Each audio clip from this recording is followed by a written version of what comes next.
महाराष्ट्रातील बदलापुरात सोसायटी बाहेर कार जोरजोरात हालत होती। आतून तरुणींचा बारीक ओरडण्याचा आवाज। संपूर्ण परिसर अचानक अशी शांतता अनुभवत होता, जणू काही काळाचा थांबलेला क्षण होता। नेहमीच्या रस्त्यावर असं काही पाहायला मिळेल याची कल्पनाही परिसरातील कुणाला नव्हती।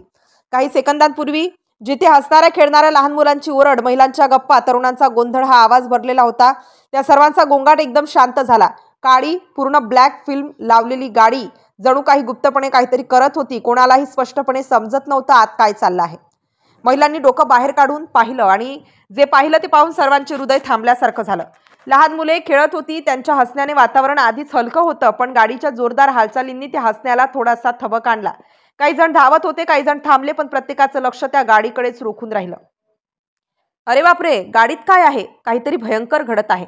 महिलांचा आवाज घबराटीत कापता काही जण फोन काढून लगेच व्हिडिओ आणि फोटो घेऊ लागले, पण गाडी अचानक सुरळीतपणे निघून गेली। प्रत्येकाच्या हृदयाची धडक थांबल्यासारखी झाली। कुणीही जवळ जाऊ शकला नाही, पण गाडीच्या मागील आवाजाने आणि अचानक गायब होण्याने सर्वांचे मन थरथरले। संपूर्ण सोसायटीत चर्चेची लाट पसरली। लहान मुले, तरुण तरुणी, महिलांची चिंता वाढली। रात्री बाहेर जाऊ नये, मुली क्लासला कशा पाठवायच्या असा विचार अनेकांच्या मनात येऊ लागला। काही लोक चहाच्या खोलीत बसून फक्त गप्पा मारत होते, पण मनात प्रश्नांची खळबळ चालू होती। नेमकं आत काय होतं? लोकांची नजर, मनोभाव आणि शरीराची हालचाल सगळीकडे स्पष्ट दिसत होती। प्रत्यक्षदर्शी म्हणाले, ही गाडी 2 दिवसांपासून सोसायटी बाहेर उभी आहे। ती जोरात हालचाल करत होती, काही क्षणात गायब होते। आम्ही अनेक वेळा जवळ गेलो, पण पाहताच ती दुसऱ्या कोपऱ्यात निघून गेली। नशिबाने आम्ही थोडक्यात वाचलो।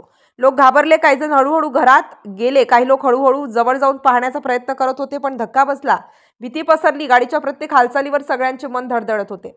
महिलांची नजर सतत खिडक्यांवर, बालकांचे डोळे थरथरत, काही जण आपली उंची कमी करत गल्ल्यांमधून पाहत होते। दुसऱ्या दिवशी काही तरुण उत्सुकतेने गाडीच्या मागे लागले। गल्ल्यांमधून, रस्त्यांमधून, पार्किंगमधून शोधाशोध सुरू झाला। काही वेळा गाडी दिसली, काही वेळा अचानक गायब झाली। प्रत्येक हालचालींवर लोकांचा डोळा लागला। गप्पा सुरू होत्या, लोक भीत होते, कोण आहे आत, काय चाललं आहे? सर्वांच्या मनात एकच प्रश्न। काही जण म्हणाले, शेवटी काही भयानक गोष्ट उघड होणार आहे। रात्रीची वेळ, सोसायटीतल्या गल्ल्या शांत होत्या, पण अचानक गाडीचा आवाज कानावर आला। काही लहान मुले घाबरून घरात गेली, काही जण खिडक्यांमधून बाहेर बघत होती। गाडी काही क्षण उभी राहिली, जणू काही पाहत होती आणि लगेच गायब झाली। लोक थरथरले, भीती आणि सस्पेन्स हळूहळू वाढू लागला। प्रत्येकाने स्वतःला सुरक्षित जागेवर ठेवले, पण मनात प्रश्न राहिले, नेमकं काय घडत आहे? तिसऱ्या दिवशी गाडी एका उंच ठिकाणी उभी राहिली। लोकांनी थोडक्यात पाहिलं, जणू काही कोणी गुप्तपणे निरीक्षण करत होता। काही क्षणांनी गाडी गायब झाली। सगळीकडे फक्त सस्पेन्स, भीती आणि धक्कादायक हालचाल। लोक गाडीजवळ जाऊन पाहण्याचा प्रयत्न करत होते, पण आत काहीही नव्हतं।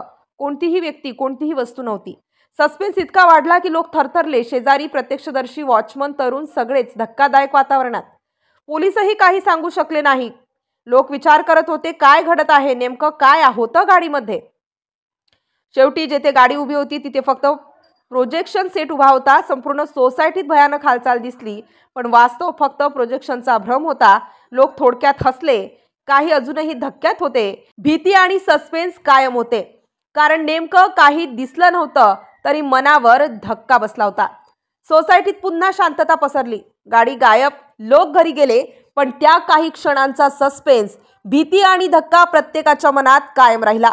जणू काही भयानक काहीतरी घडत राहिलंय असं वाटत राहिलं।